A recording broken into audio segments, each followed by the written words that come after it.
We're sisters, best friends, and authors on a mission to help you stoke your creative fire and live the life of your dreams. We believe that purpose fuels passion and that creativity is your secret weapon for mass construction. There's never been a better time to bless the world with your dream realized. You're listening to The Kate and Abbie Show. What's up, guys? Welcome back to another episode of The Kate and Abbie Show.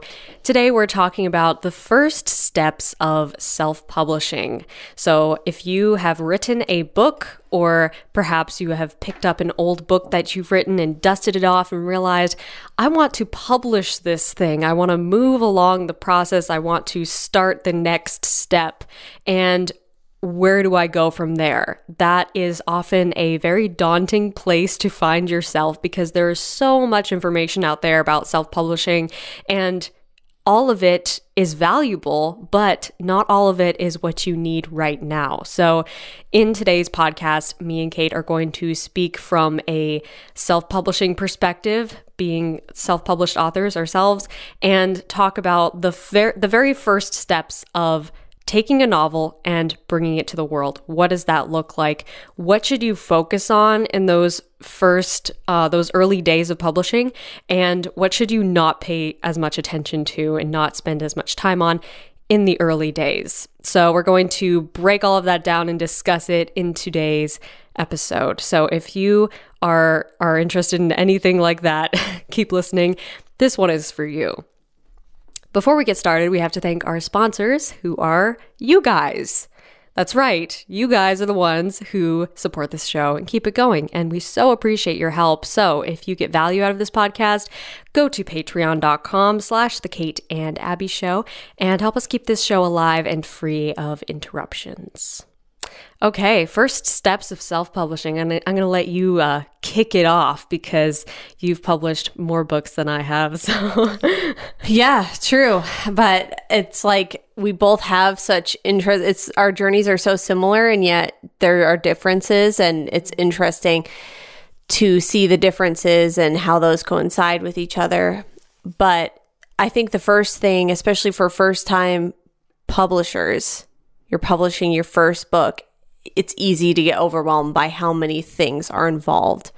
So I think first step, narrow down your process. Really figure out, what do I need to do in order to publish this? Now that can be different per author, I think, depending upon what genre your book is, what type of book you've written. You could have written a nonfiction book or a fiction book or a certain genre. If you've written a nonfiction book, your route's going to maybe involve some different things than a fictional book will. You'll be looking for different types of readers, and your process might be a little bit different than if you've written a fiction book. So I think that's something to consider right off the bat is, all right, what kind of book do I have here? And that will influence who you choose to edit your book. It will influence who you go to beta read it. Because if you've written a fiction book, you might just choose or seek out some people who are interested in reading that genre. Whereas if you've written a book about helping someone in a certain way, a self-help book, or a book that's answering a question like how to homeschool your child, okay? You're going to be looking for people who perhaps want the answer to that question, or experts in that field, or a combination of both. So you're going to be looking for different types of readers based upon what kind of book you've written. Yeah. And I think that's what a lot of people are overwhelmed with, like, okay, what do I start with? Do I start trying to find readers? How do I go about finding readers? Do I get an editor first? And I would say it's different depending on where you're at. If you feel like you have a really tight together manuscript, in my opinion, it's probably better to start finding a few readers first. And you talk about this a lot with having, I guess I don't really go by all these names, but like alpha readers are like a few people who are going to read it first and really help you get it nice and tight before you approach your editor. Mm-hmm. Yeah, I think an alpha reader usually reads like, I'm not sure myself. I think the alpha reader reads like the first draft, And Right. then once you make revisions, you have like beta readers who read like the better, slightly better version. Yes. But they are pre-editor, which Right. beta readers should be pre-editor. Or because, well, you Okay. should, Okay. like, let's start at the very beginning. Right. Like, self-editing, we both talk Yes. about a lot. Self-editing is a must. Yes. I think we both agree on that for sure. Is like, before you pass your manuscript off to a professional editor, you should definitely go through it several times yourself. Right. And edit. just to quickly add, that piece of advice goes for whatever publishing route you want to go with. Yeah. Even if you're like, hey, I don't want to self-publish, I can't do any of it, I need to have a publishing house publish my book, you still should self-edit, because publishing houses today really want to see as clean of a manuscript as you can possibly offer, especially agents and things like that. Some of which I understand from, also I'm more of a hybrid author because I've traditionally published audiobooks. They want to really see a clean manuscript from you, not something that they're going to have to be like, let me find my way through this hot mess and then I can find an editor to edit it for you. They really want to see something pretty darn clean. Right. Anyway, continue. I just wanted to interject that. That's relevant for whatever kind of writer you are. Self-editing is a must-have skill. That you should start developing now if you haven't already. Yeah, and it will also save you money on a professional editor because they won't have to do like as much. It's also respectful to your professional editor if you go through it a few times. It helps you build a much better relationship with them, I think. Because they don't want have to this huge mess. Yeah, they don't want to be correcting a bunch of obvious typos and stuff like that. So trying your best, but not pressuring yourself to make it absolutely perfect, because your professional editor will help you to make it even better. But it's an incredibly important part of the writing process and the publishing process to self-edit your manuscripts. It also helps to make you a better writer. And I think me and Kate can both attest to that the process of editing and revising has really helped us to improve our writing skills, because things jump out at you more during the writing process when you're in the first draft.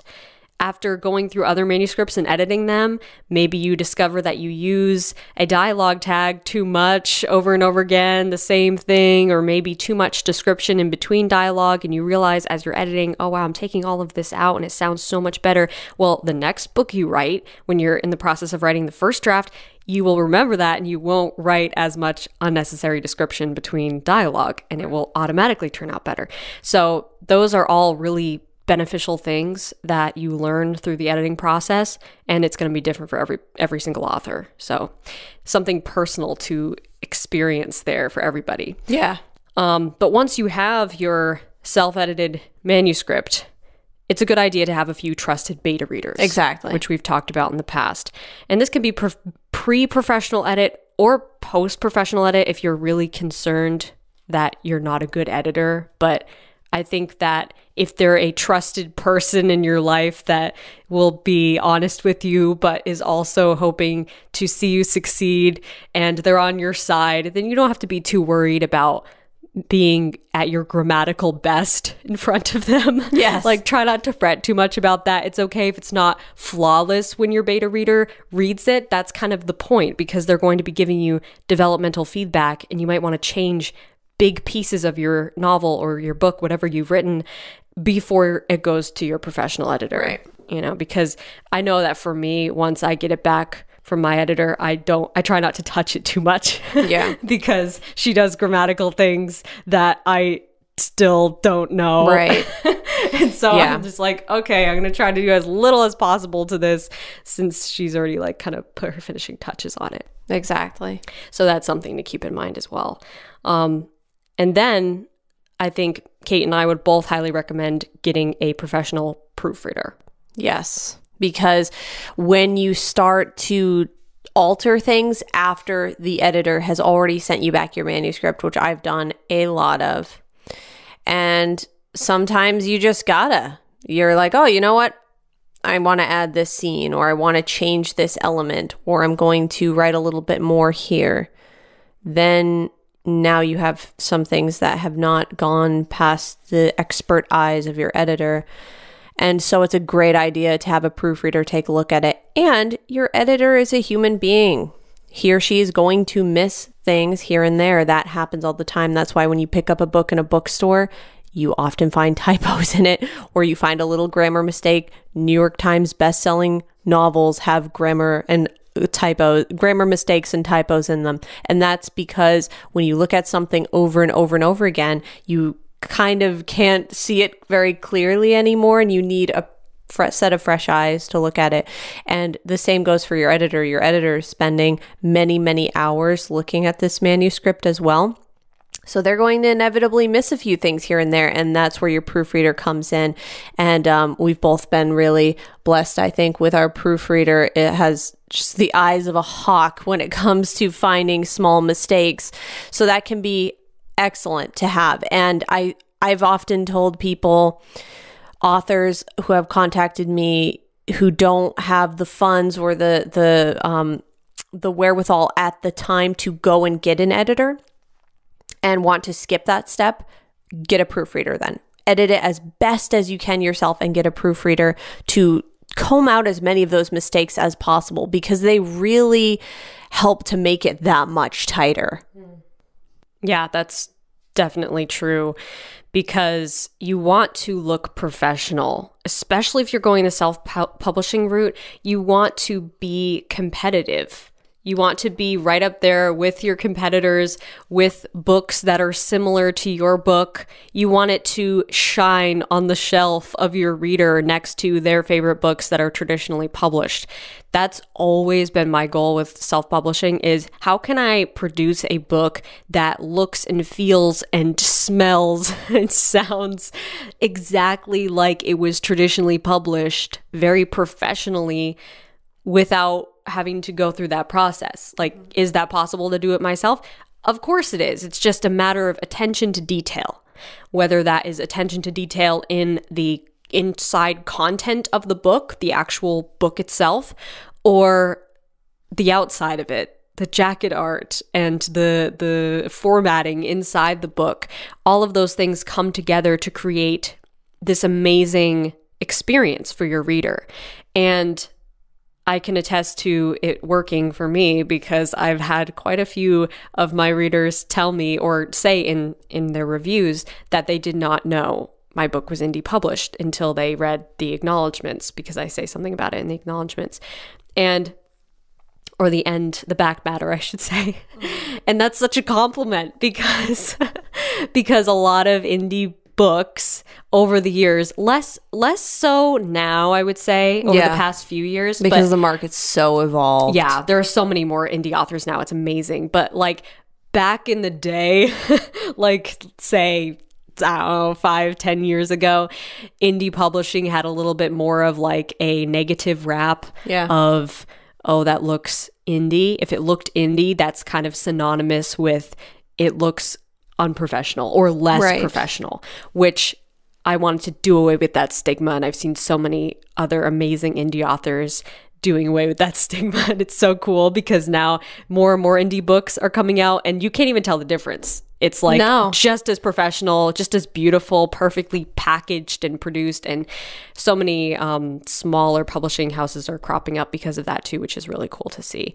Yeah, but it's amazing how the landscape has changed over the past 5 years with books and films, I would say, because you've started to see that more and more, not to get off topic here, but you see that even in the film world, how when we were kids, you would see a film that would be by That's a strange thing to say. I still feel like a kid most of the time. You would see a film and it'd be like Disney or, Universal Studios. Right. Now it's like 40 minutes. Yeah, not quite 40 seconds of how many different production companies were involved, making it much more independently done. The same thing has happened with books, and it's interesting because both of them are in the storytelling industry. Yeah. So that's kind of cool. But you see that it's evolved so much. We do things so much differently now. We don't have to go through these big huge like kind of dinosaur systems of trying to get someone to get someone to get someone to get someone to look at my stuff and make it something big. But we can do that ourselves because we have all this direct access to our exact fan base. Right. So that's really amazing. Yeah. But that was a little bit of a bunny trail. No, that actually led perfectly to what I wanted to talk about next, which was the fan base. And the really cool thing about indie publishing is that you can go directly to your readers. And you can do that with traditional publishing as well. But it's so cool with indie publishing because you can make them a part of the publishing process. And they directly contribute to the book's success, which is just such a cool, unique relationship to have with your readers. And you can do this in many different ways, obviously. But like Kate was saying at the beginning of the podcast, finding your reader, that's really one of the most important things to start the journey. Asking yourself that question and using the technique of the avatar, which I don't know if we've talked about that before, but I've heard various other people talk about that in the writing world and other business advice as well. The avatar is basically your ideal reader or your ideal customer in the business world that is the ideal person who would participate in your thing or read your book. Usually for readers, this person looks a lot like you because chances are you wrote a book that you would really like to read. So your ideal reader probably looks a lot like you. But finding those people, wherever they may be, on internet communities is one of the best places. Different social media platforms, whatever works best for you. A lot of readers are on Instagram, obviously, Bookstagram.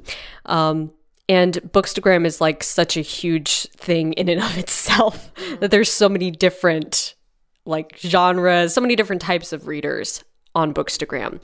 And it's really a matter of finding your community because your readers are out there and chances are they are in the same circle of the internet, I like to say.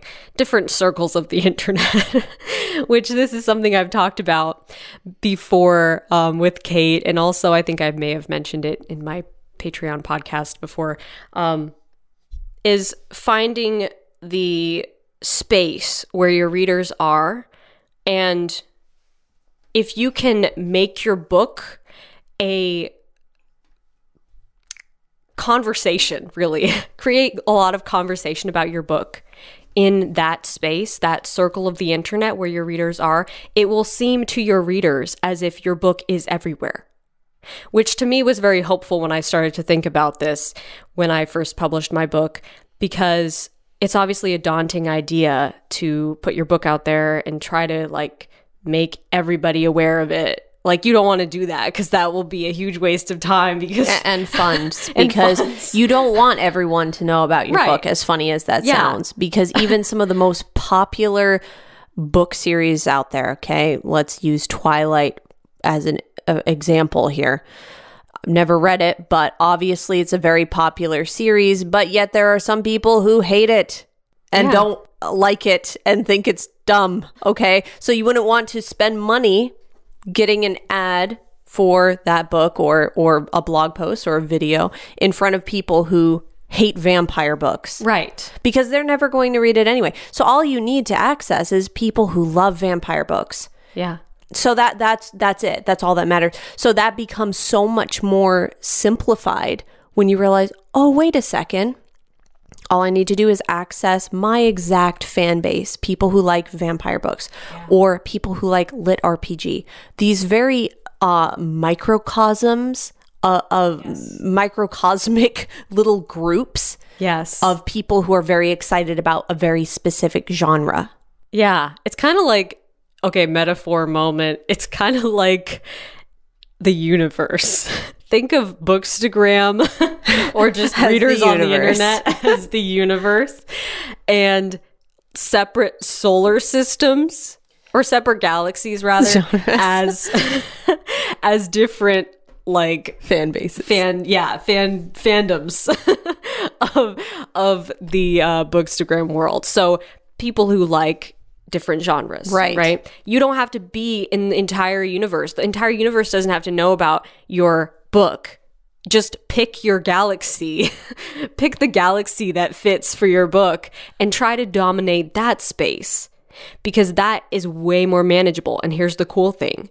Once several people, like influencers in that space, start talking about your book, which I highly recommend. I talked about this in the self-promo podcast. Highly recommend messaging those people on Instagram or whatever social site they're on, offering to send them a physical copy of your book if you can afford it, or a digital copy if you want to do that instead.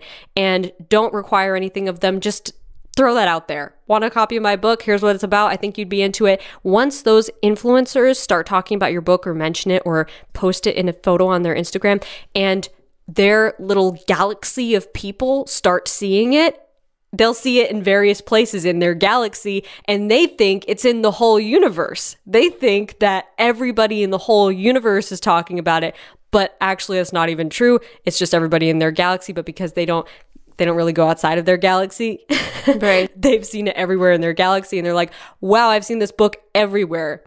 Exactly. You know? Yes. Or I guess you could do it as the galaxy and then solar systems in the galaxy. That probably would have been a better metaphor. But it's okay, we don't have to get too sciencey. But we have to get very scientific. Come on. This is me talking. Yeah, exactly. It's so true. And I've had so many people say it to me. Yes. I've seen your book everywhere. Exactly. And you're like, really? But really, it's just that they've seen it everywhere in their circle. Right. Because that's the type of stuff they follow. Mm-hmm. Makes total sense. So it's way, way more cost effective, way better way to spend your time marketing, because the internet wants to serve you things that they think you're going to like. It'll just seem like everybody's seeing this. Exactly. Like do you ever get an ad for something over and over again and you're like, how is this person everywhere on the internet? They're not. It's called retargeting. It's like when you start seeing like countertop composters. Man, the whole world is talking about this countertop composter. I can't believe it. I can't go to any website without seeing it. Yeah. It's like, no, it's just because you're interested in this one small area. Exactly. But it's even better if it's organic posts from your favorite influencers, and you see your favorite influencers, even if they're not big influencers. I'm not talking about celebrities and stuff. I'm talking about the people that you follow on Bookstagram, okay, or any social site. And you start seeing, oh, they post about that. They also post about that book. They also post about that book. It suddenly feels like everybody's talking about this book. Exactly. And that's the best thing that you can possibly want for your advertising. So going back to like practical things you can do when you are starting out on this publishing journey, find those people. You don't have to reach out to them yet, but find them, follow them, comment on their posts, engage with them, and start building relationships, because these people are your future readers. Even if they don't know it yet, you're going to bring them something awesome and they're going to love it. So approach it with that attitude, I think. Yeah, I think that's very important. And like you said, utilize the platforms that you're on and the places that you go to hang out, that you check out book related things, or that you find your audience, whether that's Facebook, whether it's Instagram. Facebook is also a wealth of readers because they have tons of groups for specific fandoms and specific genres, and writers groups and readers groups, all kinds of things that you can start joining groups and interact with people, make new connections, meet new friends, and eventually ask those people, hey, would you be interested in beta reading a book? Yeah, 100%. That's a great point. There are so many various places that you can find your exact readers. And I think like we talked about in the self-promo podcast, the attitude that you have, the perspective you have as you approach all of this should be excitement and joy and positivity. Don't feel like an imposter. Don't feel like you have to hold back or not talk about your own thing. Talk about your stuff and be like excited about it, because that's what's going to make other people excited about it. Whatever energy you bring to it, that energy is going to be shared amongst the people who receive it. So don't hesitate. Just do it. Exactly. Talk about your work in progress. So like first steps if you are listening to this podcast and you have a book and you want to start working towards the publishing process, I think distilling everything we've gone over so far, your to-do list is basically this. If you haven't already self-edited, start self-editing. And Kate and I both have lots of resources on self-editing. I have several videos on my channel about it as well. Just do your best and try to find people who can beta read for you, even if it's just 1 or 2 people who want to see you succeed and who will give you good, valuable feedback that you can implement. And the next step after that is to find yourself a professional editor that clicks with you. Mm-hmm. And simultaneously, you can be working on finding your readers and reaching out to people. And you don't have to offer to send them your book quite yet because it's not quite ready for them to read it, but you can start building relationships with them and start talking to and engaging with their followers and finding your exact reader. I think that is very valuable to get that process started as soon as possible. And if you have anything else to offer, like if you enjoy making videos or if you enjoy even just writing a blog about other books that you like reading, preferably in the same genre as the book that you've written and you're trying to publish, that is a great way to also build an audience online. Like I always say, it's never too late to build an audience or start building an audience. Yeah, absolutely. There's so many different routes and avenues to do it. Even if you're someone who's like, oh, well, that's, fine and good for you guys to say, but I just started online. I have like 3 people that follow me. There are so many different routes of gaining followers, gaining readers, getting your work out there. It really doesn't begin and end with starting with this massive platform. No one starts with a massive platform. And things like building a mailing list are so versatile, and there's so many different ways to do that. And that's something I think we'll tackle in another episode, is how to build a mailing list, because that's something that's really valuable too. Even if you're someone who's like, hey, I'm not savvy at anything social media, building a mailing list is going to be your best friend. Yeah, I agree.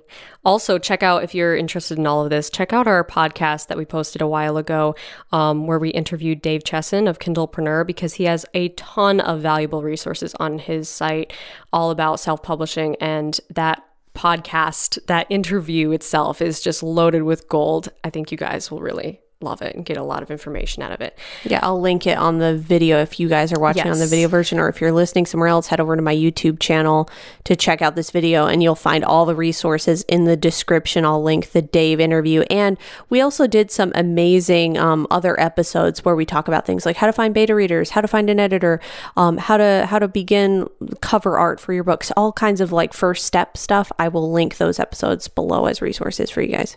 Yeah, so check that out. Go do some binging of the Kate and Abbie show. You won't regret it.